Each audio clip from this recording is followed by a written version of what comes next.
Hello, boys and girls. Hannah Baker here, live and in stereo.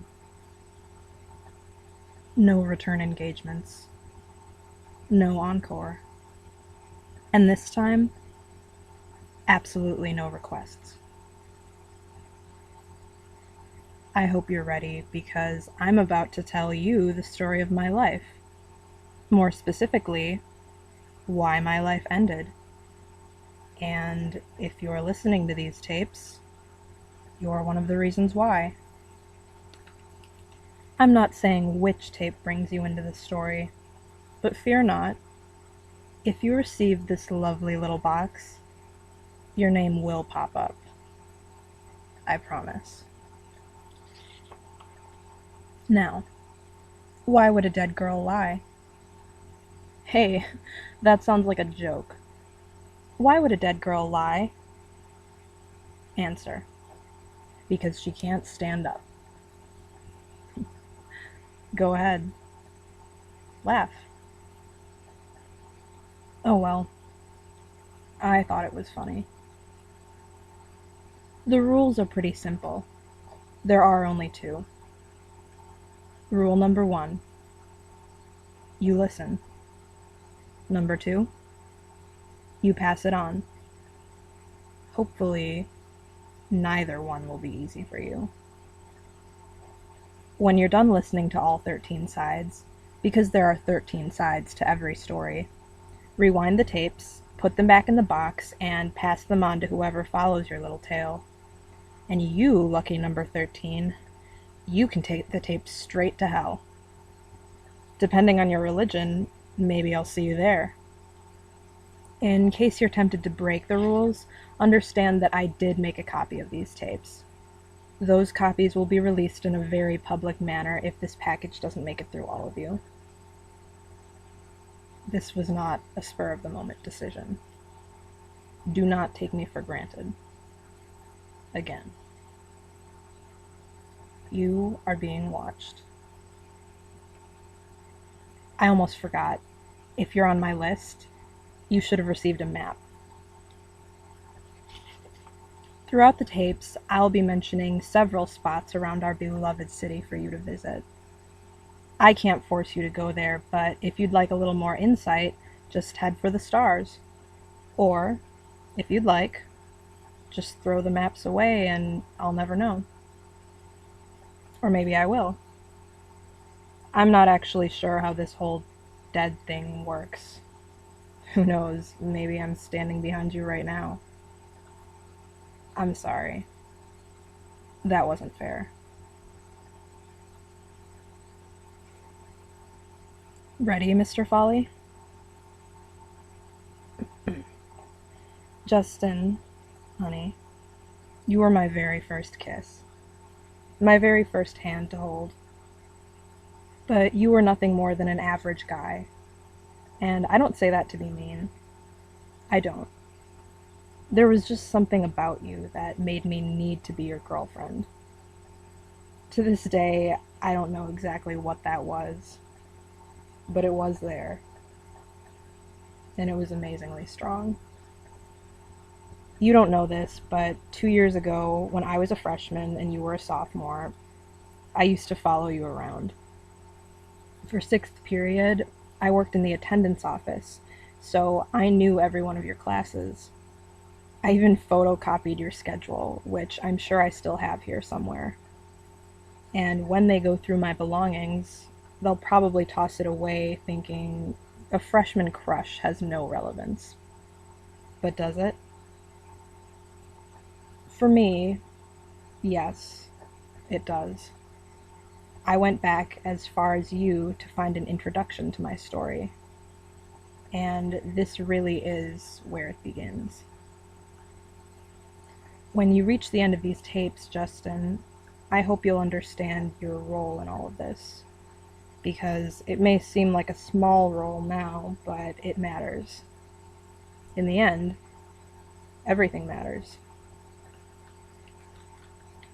Betrayal. It's one of the worst feelings. I know you didn't mean to let me down. In fact, Most of you listening probably had no idea what you were doing, what you were truly doing. Our first red star can be found at C4. Take your finger over to C and drop it down to 4. That's right, like Battleship. When you're done with this tape, you should go there. We only lived in that house a short while, the summer before my freshman year, but it's where we lived when we first came to town.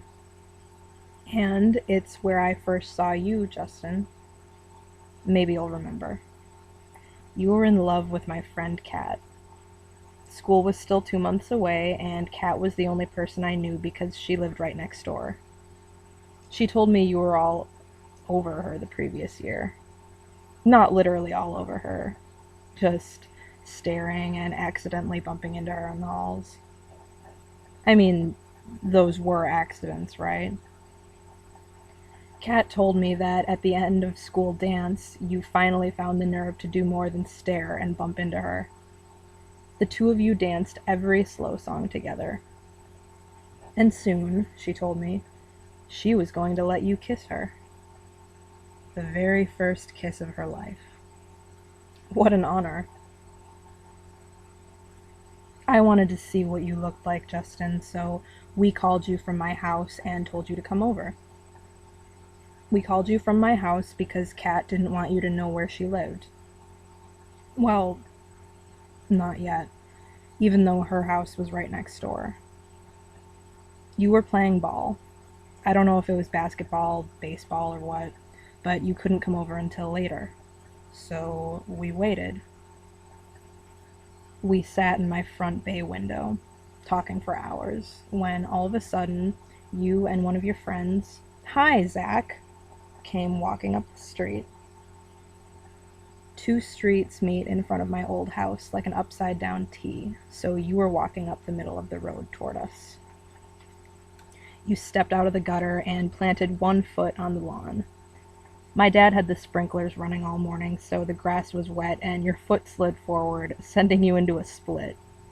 Zach had been staring at the window, trying to get a better view of Kat's new friend, yours truly, and he tripped over you, landing beside you on the curb. You pushed him off and stood up. Then he stood up, and you both looked at each other, not sure of what to do. And your decision? You ran back down the street while Kat and I laughed like crazy in the window.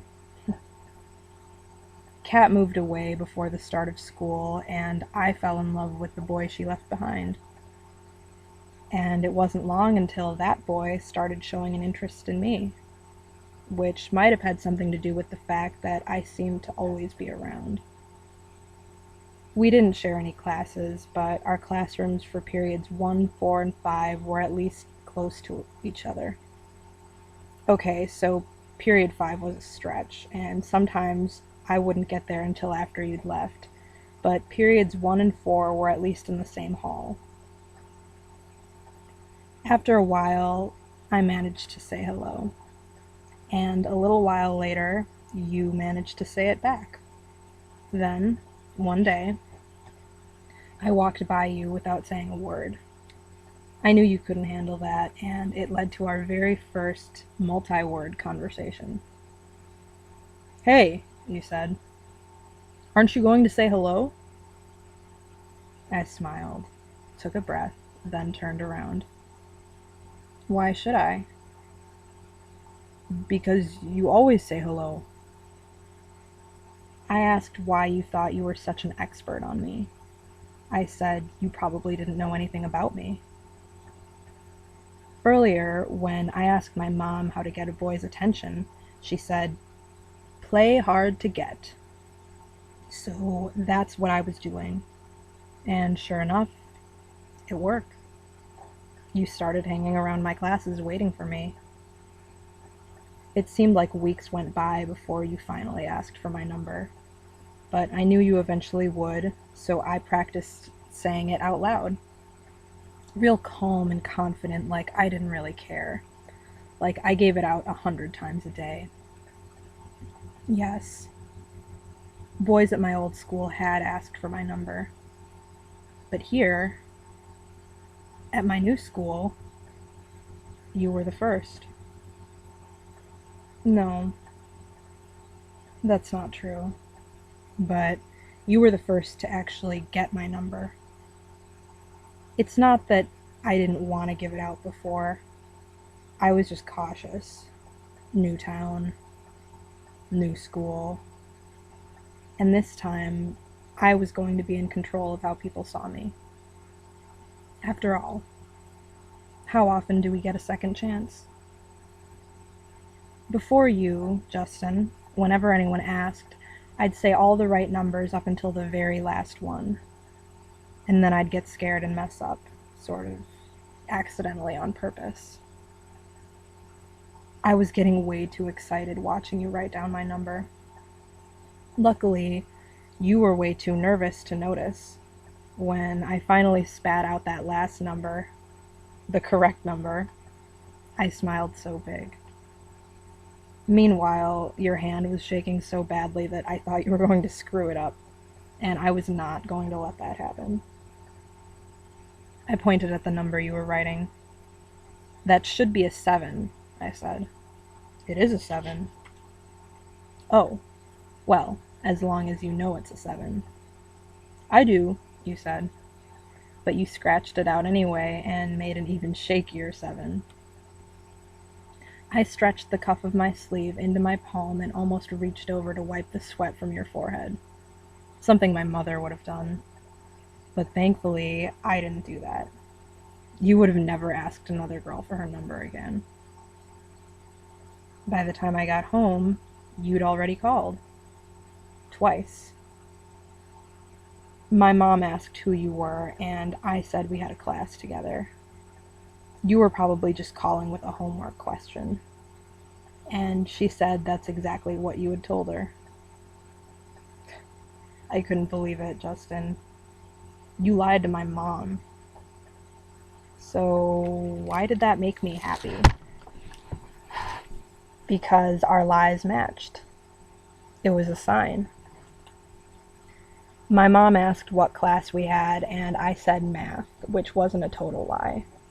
We both had math, just not together, and not the same type. Good, Mom said. That's what he told me. I accused her of not trusting her own daughter, grabbed the slip of paper with your number from her hand, and ran upstairs. When you answered the phone, I said, Justin? It's Hannah. My mom said you called with a math problem. You were confused, but eventually you remembered lying to my mom, and like a good boy, you apologized. So, Justin, what's the math problem? I asked. You weren't getting off that easy. And you didn't miss a beat. You told me Train A was leaving your house at 3:45 p.m. Train B was leaving my house 10 minutes later. You couldn't see this, Justin, but I actually raised my hand like I was in school rather than sitting on the edge of my bed. Pick me, Mr. Foley. Pick me, I said. I know the answer. When you called my name, yes, Miss Baker, I threw Mom's hard-to-get rule right out the window. I told you the two trains meet at Eisenhower Park at the bottom of the rocket slide. A long pause on your end of the line, Justin. And I mean a long pause. So, when do the trains meet, you asked? 15 minutes, I said. You said 15 minutes seemed awfully slow for two trains going full speed. I know what you're all thinking. Hannah Baker is a slut. Oops. Did you catch that? I said Hannah Baker is. Can't say that anymore. Wrong. Hannah Baker is not and never was a slut, which begs the question, what have you heard? I simply wanted a kiss. I was a freshman girl who had never been kissed. Never. But I liked a boy, he liked me, and I was going to kiss him. That's the story. The whole story. Right there.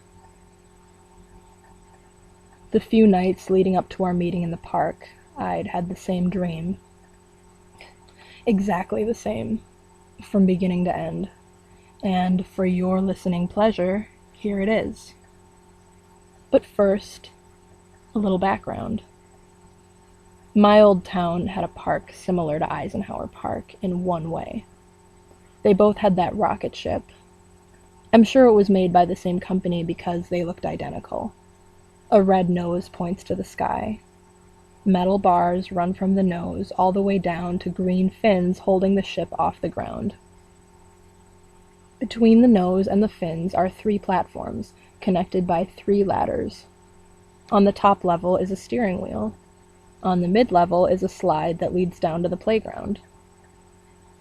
On many nights, leading up to my first day of school here, I'd climb to the top of that rocket and let my head fall back against the steering wheel. The night breeze blowing through the bars calmed me. I'd just close my eyes and think of home. I think that's the reason, in my dreams, my first kiss took place at the rocket ship. It reminded me of innocence, and I wanted my first kiss to be just that, innocent. So back to my dreams, which started the day you began waiting outside my classroom door, the day I knew you liked me. The dream starts with me at the top of the rocket, holding onto the steering wheel. It's still a playground rocket, not a real one, but every time I turn the wheel to the left, the trees in the park lift up their roots and sidestep it to the left. When I turn the wheel to the right, they sidestep it to the right. Then I hear your voice calling up from the ground. Hannah! Hannah! Stop playing with the trees and come see me. So I leave the steering wheel and climb through the hole in the top platform. But when I reach the next platform, my feet have grown so huge they won't fit through the next hole. I poke my head through the bars and shout, "My feet are too big. Do you still want me to come down?" "I love big feet," you shout back. "Come down the slide and see me. I'll catch you." So I sit on the slide and push off, but the wind resistance on my feet makes me go so slow. In the time it takes me to reach the bottom of the slide, I've noticed that your feet are extremely small, almost non-existent. You walk to the end of the slide with your arms out, ready to catch me. And wouldn't you know it, when I jump off, my huge feet don't step on your little feet. "See? We're made for each other," you say. Then you lean in to kiss me, your lips getting closer and closer, and I wake up. Every night for a week, I woke up in the exact same about-to-be-kissed spot. But now, Justin, I would finally be meeting you. At that park. At the bottom of that slide. And damn it, you were going to kiss the hell out of me whether you liked it or not. I told you to meet me there in 15 minutes. Of course, I only said that to make sure I got there before you. By the time you walked into the park, I wanted to be inside that rocket and all the way up, just like in my dreams. And that's how it happened, minus the dancing trees and funky feet. From my viewpoint at the top of the rocket, I saw you come in at the far end of the park. You checked your watch every few steps and walked over to the slide, looking all around, but never up. So I spun the steering wheel as hard as I could to make it rattle. You took a step back, looked up, and called my name. But don't worry, Even though I wanted to live out my dream, I didn't expect you to know every single line and tell me to stop playing with the trees and come down. Be right down, I said. But you told me to stop. You'd climb up to where I was. So I shouted back, "No! Let me take the slide." Then you repeated those magical, dreamlike words. "I'll catch you." I couldn't help smiling as I climbed down the top ladder. I sat myself on the slide, my heart racing. This was it. All my friends back home had their first kisses in middle school. Mine was waiting for me at the bottom of a slide, exactly as I wanted it. All I had to do was push off. And I did. I know it didn't really happen like this, but when I look back, it all happens in slow motion. The push, the slide, my hair flying behind me, you raising your arms to catch me raising mine so you could. So when did you decide to kiss me, Justin? Was it during your walk to the park? Or did it simply happen when I slid into your arms? Okay, who out there wants to know my very first thought during my very first kiss? Here it is. Somebody's been eating chili dogs. Ugh. I'm sorry. It wasn't that bad, but it was the first thing I thought.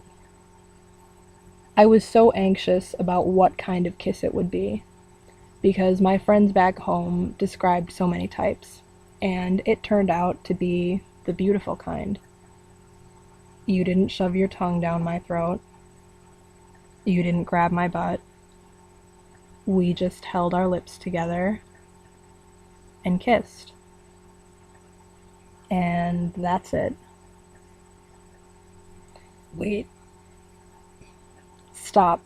Don't rewind. There's no need to go back because you didn't miss a thing. Let me repeat myself.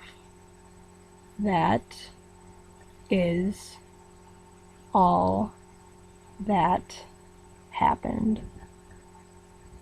Why? Did you hear something else? Well, you're right. Something did happen. Justin grabbed my hand, we walked over to the swings, and we swung.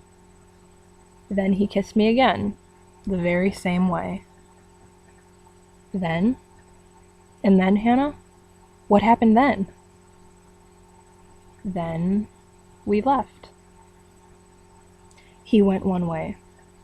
I went the other. Oh, so sorry. You wanted something sexier, didn't you? You wanted to hear how my itchy little fingers started playing with his zipper. You wanted to hear... Well, what did you want to hear? Because I've heard so many stories that I don't know which one is the most popular. But I do know which is the least popular. The truth. Now, the truth is the one you won't forget. So thank you, Justin. Sincerely. My very first kiss was wonderful. And for the month or so that we lasted, and everywhere that we went, the kisses were wonderful. You were wonderful. But then you started bragging. A week went by and I heard nothing. But eventually, as they always will, the rumors reached me. And everyone knows you can't disprove a rumor. I know. I know what you're thinking. As I was telling the story, I was thinking the same thing myself. A kiss? A rumor based on a kiss made you do this to yourself? No. A rumor based on a kiss ruined a memory that I hoped would be special A rumor based on a kiss started a reputation that other people believed in and reacted to. And sometimes a rumor based on a kiss has a snowball effect. A rumor based on a kiss is just the beginning. Turn the tape over for more. And Justin, honey, stick around. You're not going to believe where your name pops up next.